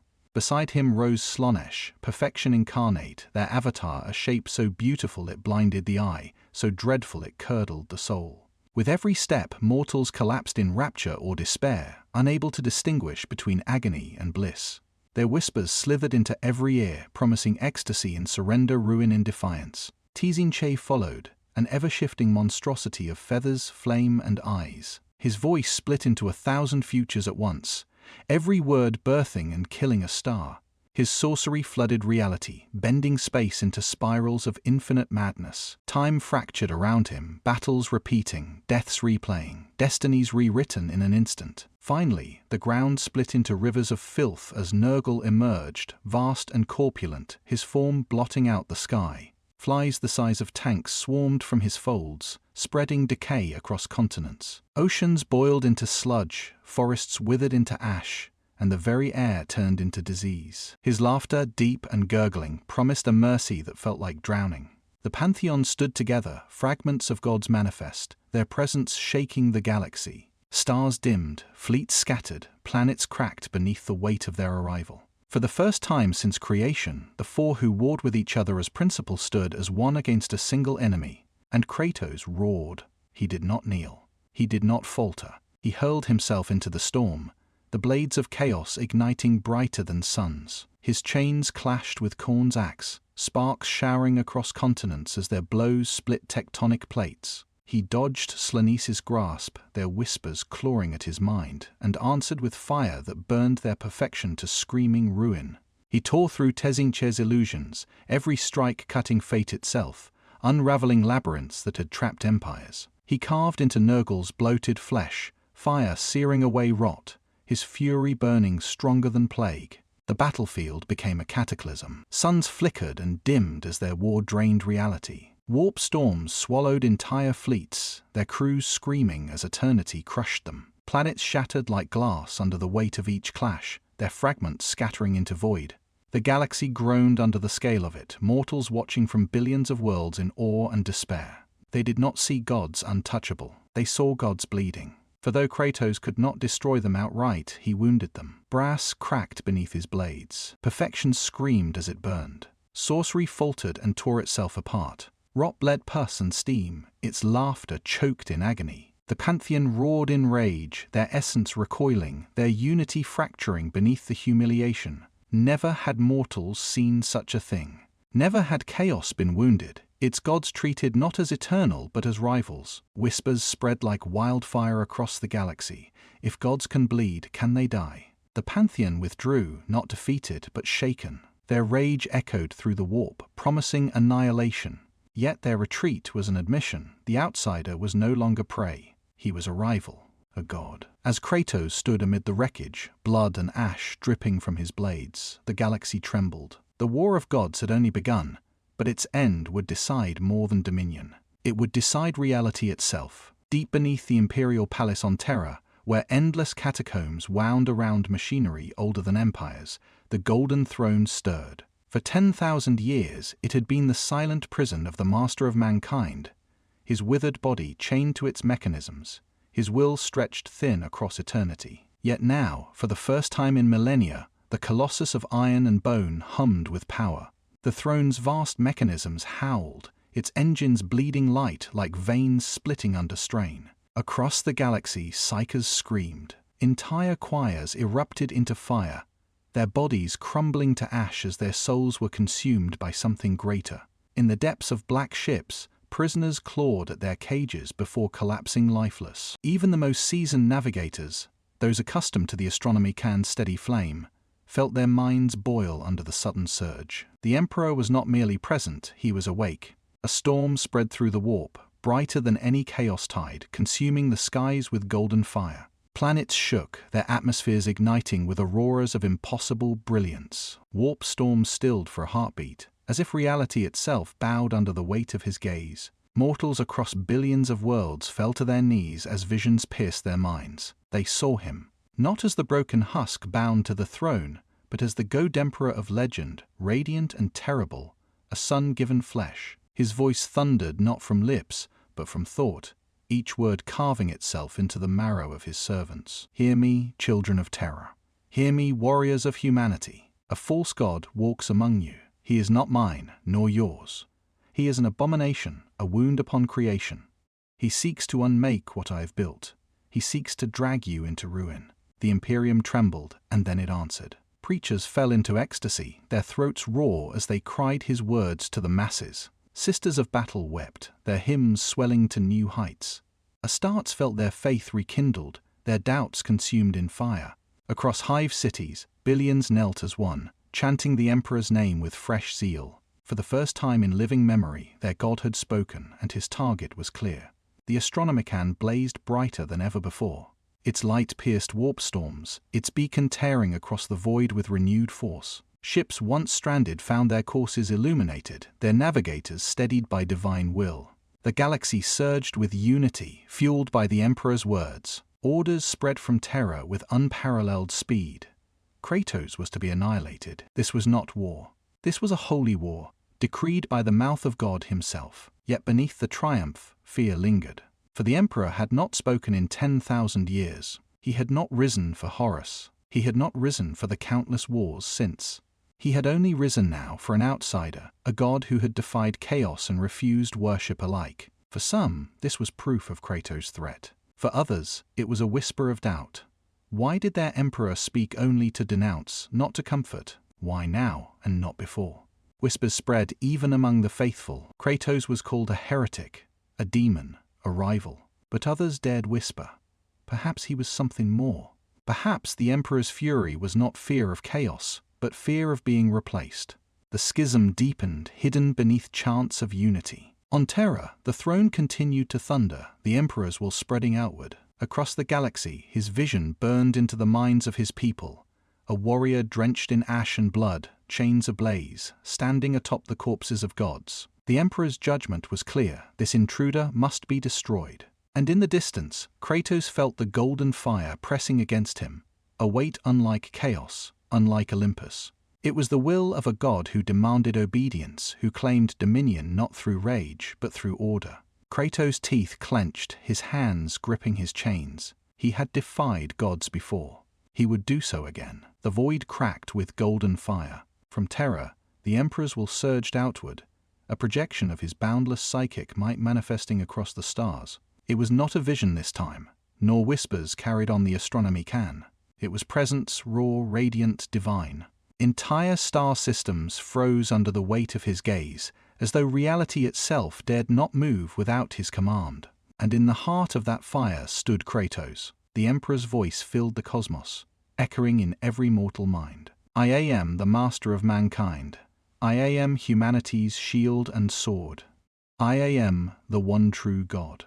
You are nothing but intrusion, falsehood, heresy made flesh. His words bent the warp, his declaration burning with a certainty that had carried humanity across 10,000 years. Kratos raised his head, his ash-streaked face carved in defiance. His chains dragged against stone, fire sparking as if answering his fury. I have seen gods before, he growled, his voice cutting through golden thunder. I have served them. I have killed them. And always they were enslaved. You are no different. You sit on your throne while mortals bleed for your silence." The Astronomicon flared with anger. The Emperor's presence swelled, a tidal wave of psychic might descending like the wrath of suns. He struck not with steel, but with thought, worlds trembling as golden fire lashed against Kratos, storms tearing apart fleets, shattering moons. To the faithful, it was proof of his divinity. To Kratos, it was only another god demanding chains. He roared, hurling himself forward. The blades of chaos burned brighter than stars, their chains lashing against the Emperor's psychic storm. Fire met light, flesh met will, and reality screamed. Stars dimmed as their clash tore gravity apart, ripping whole systems into ruin. A single swing of Kratos' chains burned through warp-born firestorms, while a single pulse of the Emperor's mind crushed cities into dust. Mortals across the galaxy watched in terror and awe. Astropaths fainted as visions of the duel seared into their minds.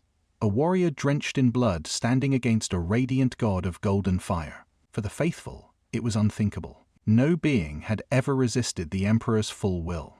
Yet here was Kratos, holding his ground, roaring against the very embodiment of divinity. Every blow was more than violence. It was ideology made manifest. The Emperor's voice thundered through the clash, demanding loyalty, demanding order, demanding faith. "Without me, you are nothing. Without me, humanity dies." Kratos' answer was fury. "Humanity dies every day under your silence. They kneel, they suffer, they beg, and you do nothing. I will not bow. Not to you. Not to any." The warp convulsed. The ground of countless worlds split as psychic fire and molten steel clashed, each strike birthing cataclysms that annihilated star systems. The Emperor's radiance scorched reality, while Kratos' rage seared through it, cutting godlight apart with chains forged in rebellion. And mortals whispered, if the God Emperor could be challenged, could bleed, could be resisted, was he truly invincible? Faith trembled even as zealotry burned brighter. Some cried blasphemy. Others cried revelation. The Imperium, for the first time in ages, did not know what to believe. The clash did not end. It could not, for neither god would kneel. And the galaxy, caught between faith and fury, realized the truth. This was no longer a duel. This was a war for the very soul of humanity. Across the stars, the clash between Kratos and the Emperor reverberated not just in the warp, but in the hearts of mortals. Faith, once unshakable, once singular, fractured. For 10,000 years, humanity had been united beneath a silent throne. Now, two gods stood in open defiance of one another, and the galaxy was forced to choose. On Terra, billions fell prostrate, their voices trembling with renewed devotion. "The Emperor has spoken," preachers cried, their sermons shaking cathedrals as the Astronomicon blazed with impossible brilliance. To them, his wrath was proof of his divinity, his voice a promise that he still guided humanity. Faith surged, armies rallied, and entire sectors swore anew to the God Emperor. But elsewhere, rebellion festered. On hive worlds where citizens had long suffered silence from terror, whispers turned into chants. The god of war acts. To those who had never seen the Emperor's hand, Kratos was proof of divinity made flesh. He did not sit upon a throne. He fought. He bled. He defied. To many, that was the god they had always prayed for. Civil war erupted overnight. Imperial Guard regiments split, bolters raised against one another. One half cried the Emperor's name, the other shouted Kratos. Commissars executed their own men, only to be torn apart by squads who refused to fire on fellow soldiers in the name of Terra's silence. On Forge Worlds, Mechanica sects debated whether Kratos was a divine disruption in the machine god's plan or its ultimate proof, a god of raw action, unshackled by ritual. Even the Astartes fractured. Some chapters swore their faith had been tested and strengthened they would die before betraying the Emperor's will. Others wavered, memories of the heresy rising like ghosts. If he is supreme, one warlord asked, how can another god strike him? Skirmishes turned into battles, brother once again drawing chainsword against brother. It was the shadow of Horus all over again. Only now, the rival was not a Primarch bound by blood, but a god unbound by anything. The Sisters of Battle became fire given flesh. Across shrine worlds, they scoured Kratos' cults, burning effigies of chains and skulls, purging entire cities in his name. Yet their flames did not quench the rebellion. It spread further, mortals screaming Kratos' name even as they burned, martyring themselves in defiance. The Inquisition's verdict was apocalyptic. Any world whispering Kratos' name was branded heretic. Exterminatus was carried out across dozens of systems, entire populations erased to silence his growing worship. But death only fed the legend. To the desperate, it proved the Imperium feared him more than chaos itself. The galaxy trembled. Fleets turned against one another, supply lines collapsed, sectors burned in their own division. Humanity was once again split by belief, its greatest strength, faith, becoming its greatest curse. For the first time since the Horus Heresy, the Imperium did not fight Xenos, demons, or traitors. It fought itself. And at the center of it all, Kratos remained unmoved. He sought no throne, no worship, no dominion. Yet wherever he walked, mortals followed. Wherever his blades cut down demons, new cults rose. He could not control it, nor did he try. His defiance, his very existence, had ignited a fire that no decree, no sermon, no extermination could extinguish. The Imperium's unity, once unbreakable, splintered into warring shards. Humanity itself became the battlefield of gods. And in the warp, the chaos pantheon stirred. For as humanity fractured, chaos saw opportunity. And if the Emperor and Kratos tore each other apart, the galaxy would be theirs for the taking. The galaxy itself became the battlefield. Not a world, not a system, but entire sectors collapsing under the weight of gods at war.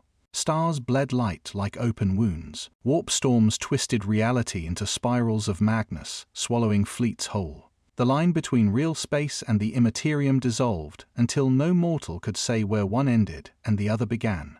Armies clashed on every front. Imperial Guard regiments fought with desperate faith, last fire hissing futilely against demons that towered like mountains. Astartes thundered into battle, chainswords screaming, their courage unbroken even as their brothers turned their blades against them. Titans strode into the fray, their plasma cannons splitting continents, only to topple as godly strikes shattered their frames like toys. Sisters of battle sang hymns louder than the storms, their flames rising in defiance even as the warp devoured them whole.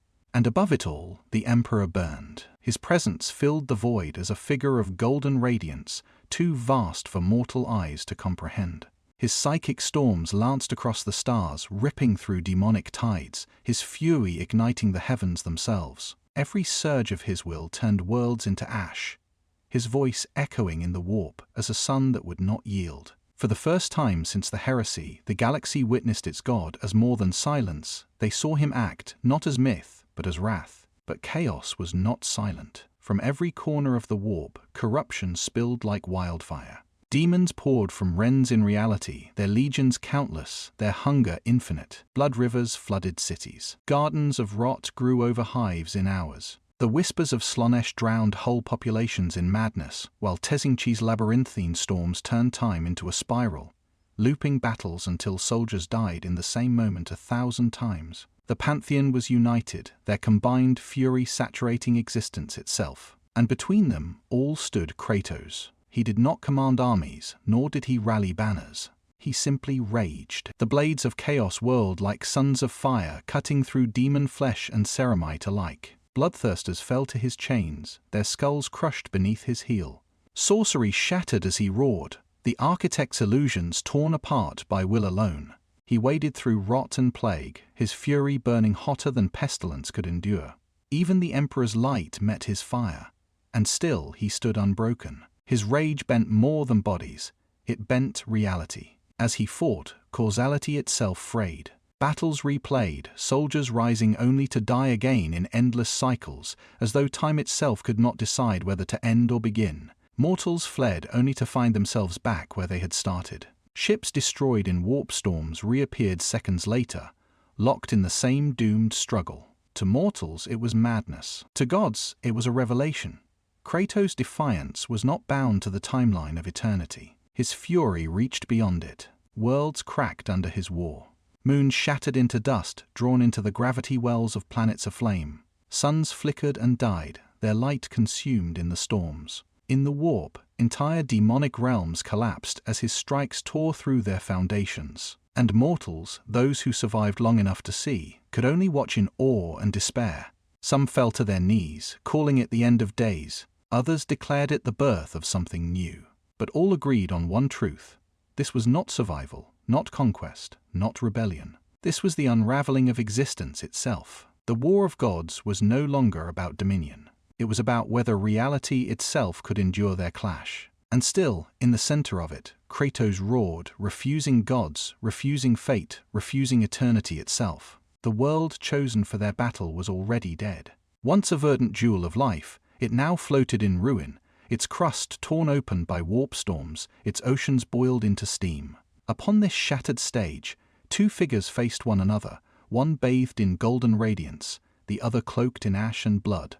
The Emperor moved first. His will surged like a supernova, psychic might cascading across the battlefield in waves of brilliance. Every thought was a weapon, every word a blade. Faith itself became fire as billions of prayers were gathered and hurled through him, their devotion sharpened into spears of light. Mountains vaporized at his command, the sky splitting into burning auroras. Kratos answered not with thought, but with fury. The blades of chaos ignited, chains screaming as they lashed against barriers wrought from pure will. His strikes cut through golden shields, sparks of molten reality scattering into the void. With every roar, his rage defied order, tearing through bindings meant to cage lesser beings. Where the Emperor sought to control, Kratos sought only to break. Their first collision cracked the planet in half. The ground heaved, magma spilling upward as the crust split apart. In orbit, fleets shattered from the backlash, their wreckage raining into the atmosphere like burning meteors. Demons and mortals alike caught too close, disintegrated in silence, erased by power beyond comprehension. The Emperor's eyes blazed suns, his voice echoing with the weight of a god who had carried humanity for 10 millennia. "Bo, intruder, you will not unmake what I have built." His words struck Kratos like thunder, attempting to bury him beneath the weight of belief itself. Billions across the Imperium felt the words in their marrow, their faith reinforced by his command. But Kratos only snarled, his voice a rasp of defiance. "I bow to no god, not to Olympus, not to chaos, not to you." He surged forward, his chains wrapping around pillars of golden light, dragging them down like shattered statues. Sparks cascaded as he tore through psychic wards, his blades striking against the Emperor's radiant form. Where light cut, Kratos bled. Where chains struck, the Emperor staggered. Neither was untouched. The warp convulsed. Every strike echoed across eternity, replayed 1,000 times in overlapping futures. Mortals saw visions of titans locked in eternal struggle, one radiant, one relentless. To the faithful, it was confirmation of their god's supremacy. To the disillusioned, it was revelation. The Emperor could bleed. The duel raged across the broken world. Seas of molten rock rose as tsunamis, frozen midair by psychic will, only to be shattered apart by Kratos' chains. Towers of thought and flame collided with fire forged in rebellion. Each collision birthed storms that tore at reality itself, galaxies trembling with their fury. And then came the unthinkable. Blood spilled. Golden ichor dripped from the Emperor's radiant form, his light dimming for a breath. From Kratos, ash flaked from his scarred body, revealing wounds carved deep by psychic fire. Both gods bled, and the galaxy gasped. For 10,000 years the Emperor had been untouchable, his divinity unquestioned. Now, before countless witnesses in real space and the warp alike, his blood fell upon the ground. And in that moment, every mortal in the galaxy understood. Gods could be wounded. Gods could die. The duel did not end in victory. It ended in shattering. The warp itself buckled, storms spiraling outward in chaos uncontrolled. Fleets vanished, planets crumbled, and time stuttered. Both combatants staggered back, scarred but unbroken, each roar echoing into eternity. And as the galaxy reeled, chaos smiled. For while gods clashed, the pantheon saw opportunity in their wounds. The shattered world groaned beneath the weight of titans. Kratos and the Emperor clashed in fire and light, their blows shaking galaxies. But in the warp, the pantheon watched, waiting like predators circling wounded prey. And then, as golden ichor and blood spilled into the void, they struck. Khorne came first. His roar split the firmament, a sound of war so pure it silenced mortal thought. From the warp burst legions of bloodthirsters, their axes raised high, rivers of brass pouring across the battlefield. Khorne's own essence surged into real space, his hand reaching for Kratos' skull, demanding it crown the throne of skulls. The god of war answered with chains ablaze, meeting the tide with unrelenting fury. But even as steel clashed with rage, Slaanesh wove into the cracks. Waves of psychic temptation flooded the field, visions shimmering over soldiers and titans alike. Voices coiled through the minds of Astartes, whispering that surrender meant ecstasy, that to yield was bliss. Even Kratos felt illusions press against his mind, visions of peace, of Atreus alive, of a world without chains or gods. For a heartbeat, his scars burned with memory. Then he roared, his blades cutting through the mirages, rejecting delight as he had rejected despair. Tzinchi struck next. Threads of fate bent around every strike, outcomes manipulated in real time. A swing of Kratos' chains that should have slain a demon lord rebounded against unseen force. The Emperor's psychic blast veered, redirected into mortal armies, annihilating tens of thousands. Time fractured under Tzinchi's touch, battles repeating endlessly, destinies rewritten as fast as they were forged. The architect of fate laughed, his labyrinth unraveling around both combatants, mocking their defiance. And then Nurgle rose, vast and corpulent, his rot spilling across the battlefield like a tide of filth. Planets groaned as decay spread in hours, oceans curdling into sludge, skies choking with disease. His laughter gurgled through the void, promising peace in surrender, offering rest in ruin. Titans rusted into collapse, their mighty frames eaten alive by rust and plague. Mortal armies fell, not slain by blade or flame, but smothered under the weight of despair. The battlefield became an apocalypse. Golden light warred with crimson flame, ash-streaked chains tore into rot, whispers drowned screams, and fate itself bent beneath the storm. It was no longer Kratos against the Emperor. It was all against all. Every divine power struck at once, and reality screamed under the pressure. Stars dimmed. Warp storms tore into the Imperium, consuming fleets without trace. Time fractured into shards, mortals dying and rising in the same breath, their lives reduced to echoes. Suns collapsed into black holes, their gravity dragging entire systems into ruin. It was no longer a galaxy at war. It was existence itself on the edge of annihilation.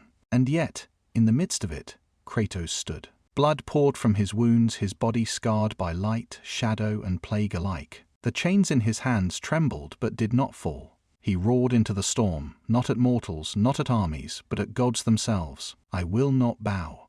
Not to you, not to any.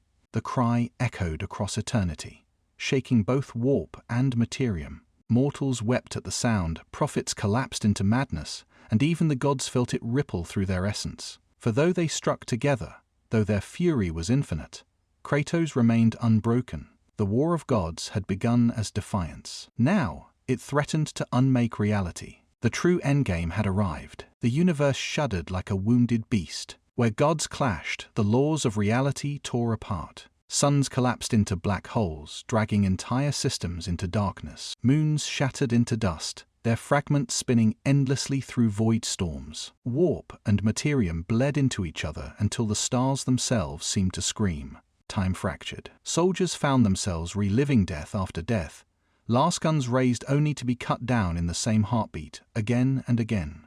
Whole fleets fought endless battles within a single second, trapped in loops that had no beginning and no end. On hive worlds, citizens saw their loved ones die, rise, and die again until madness became the only mercy.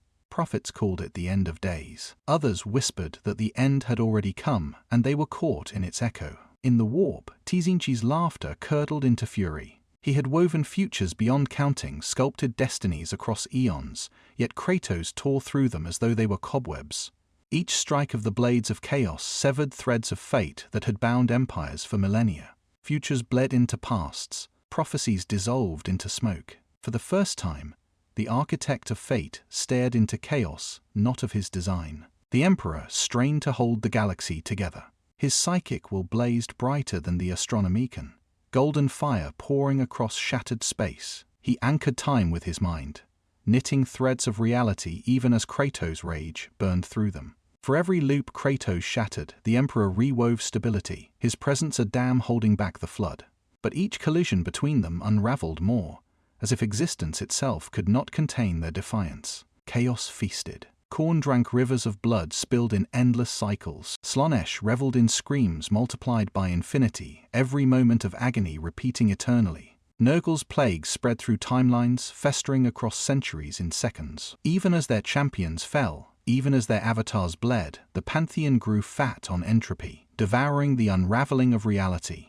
To them, it was not defeat, it was nourishment. Mortals despaired.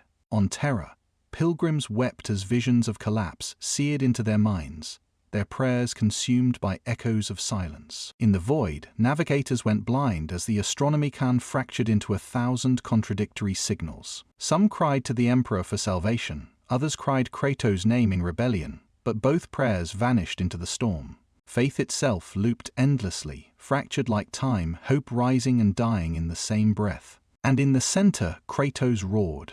His body was broken, his flesh torn by light and plague alike. But his fury only deepened. He had defied Olympus. He had defied chaos. He had defied the Emperor himself. Now, he defied annihilation. Where the Emperor sought order and the Pantheon sought dominion, Kratos sought only freedom. Freedom through defiance, freedom through war. His rage was not bound to time.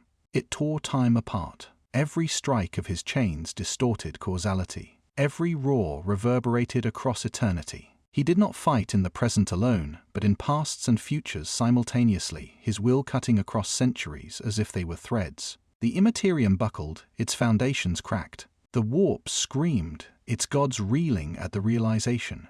This foreign god was not bound by their eternity. He threatened to unmake it. The battlefield became more than war. It collapsed. Galaxies flickered, some erased, some duplicated endlessly. Black holes formed where worlds once stood.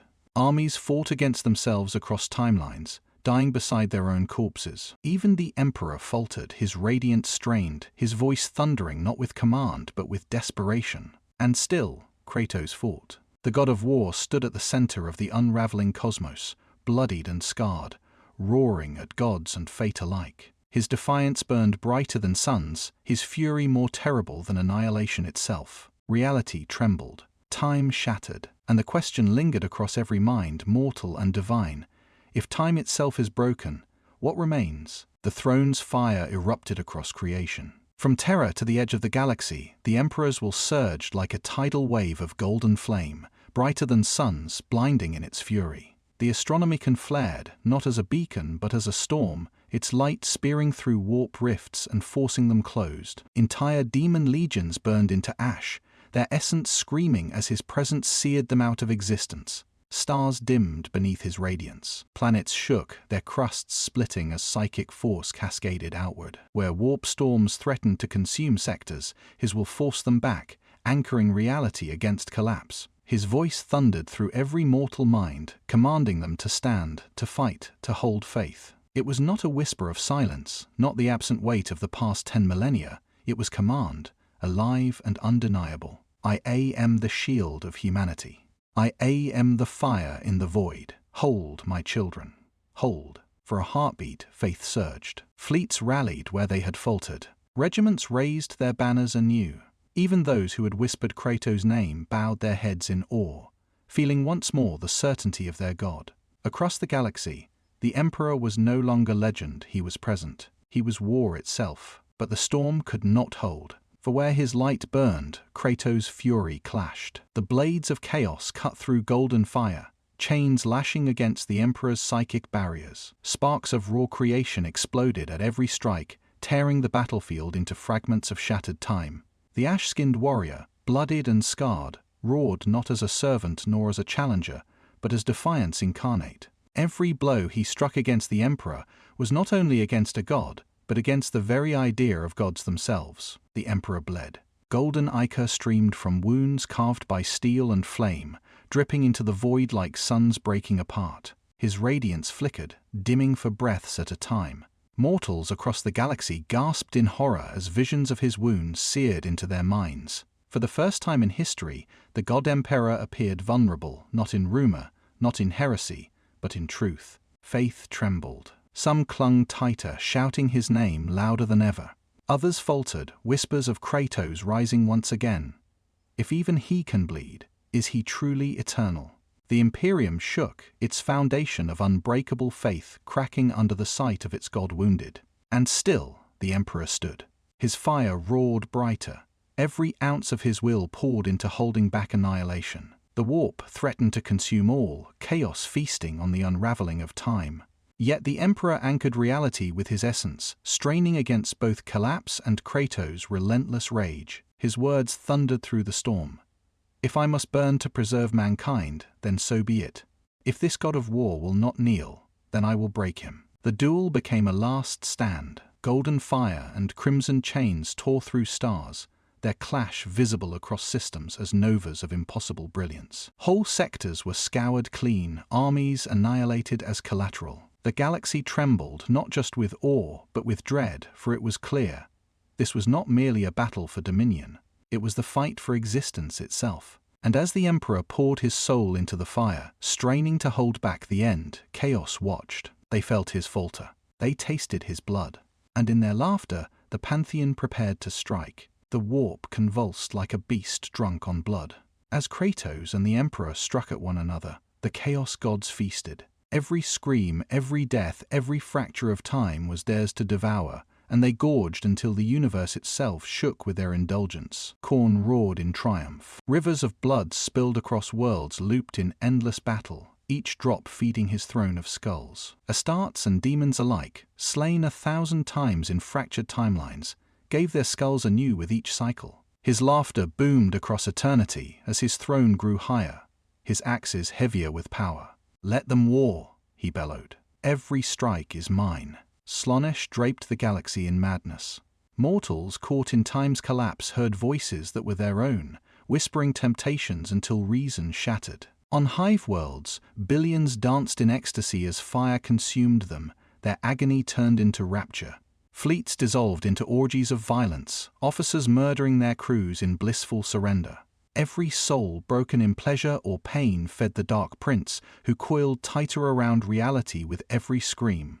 Nurgle spread his gifts not across worlds alone, but into stars themselves. Suns blackened, their fusion rotting into decay. Planets froze in darkness as stellar hearts collapsed under pestilence. His laughter gurgled through the void, thick with delight, as galaxies festered like wounds. Each breath of despair, each breath choked in disease, was a blossom in his garden of ruin. "Do not resist," he crooned, "for even the stars must rot." And Teziente danced within collapsing time. Futures unraveled and rewove at his whim. Armies that had won found themselves already defeated. Victories curdled into betrayals, defeats spun into eternal slaughter.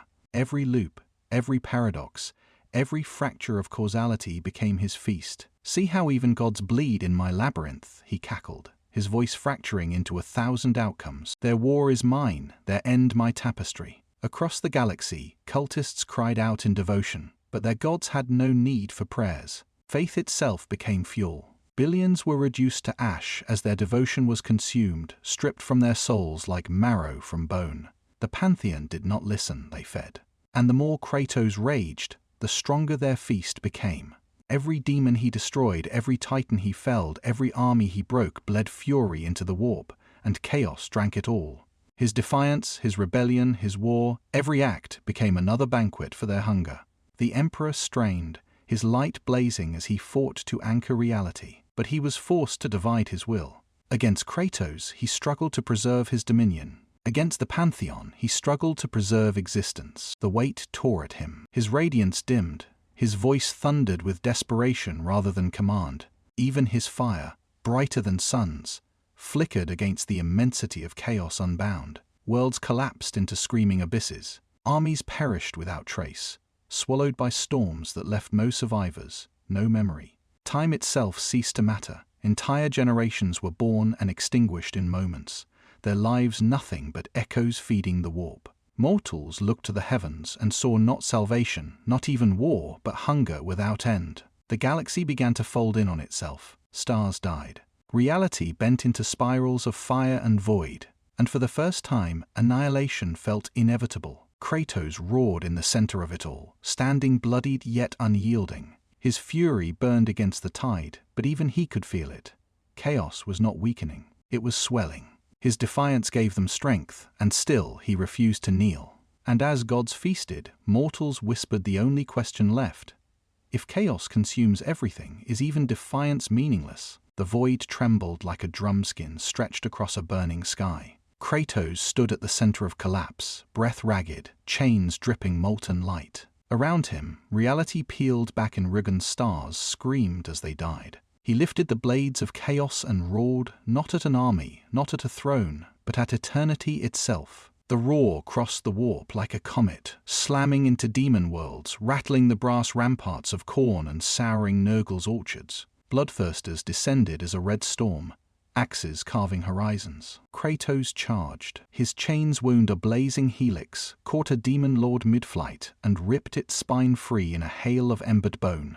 He pivoted into another, braced beneath its shadow, and tore both wings away, using the carcass as a ram to crush a rank of screeching fiends. Brass bells tolled across the warp. The throne of skulls skipped a heartbeat. "Come!"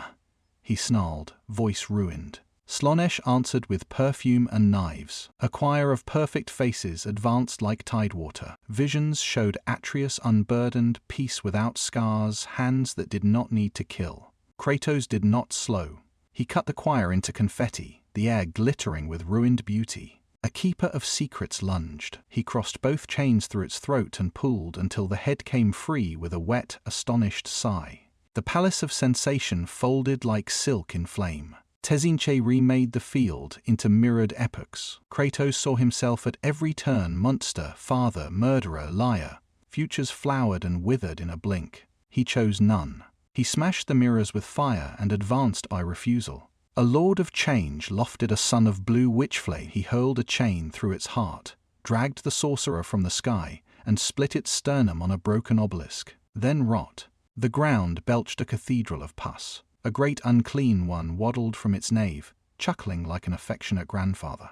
"Be still," it cooed, offering a cradle of moss and bones. Kratos leapt. The blade scooped steaming masses from its belly. He stuffed the godflesh back into the wound and ignited it, the titan bursting into a rain of green fire and lacquered flies. He breathed it like winter and moved on. Across the horizon, a new light rose, gold, relentless, sovereign. The Emperor advanced through ruin, his will armoring him in suns. Kratos turned to meet it, a furious meeting mandate. Chains struck radiance answered with thunder.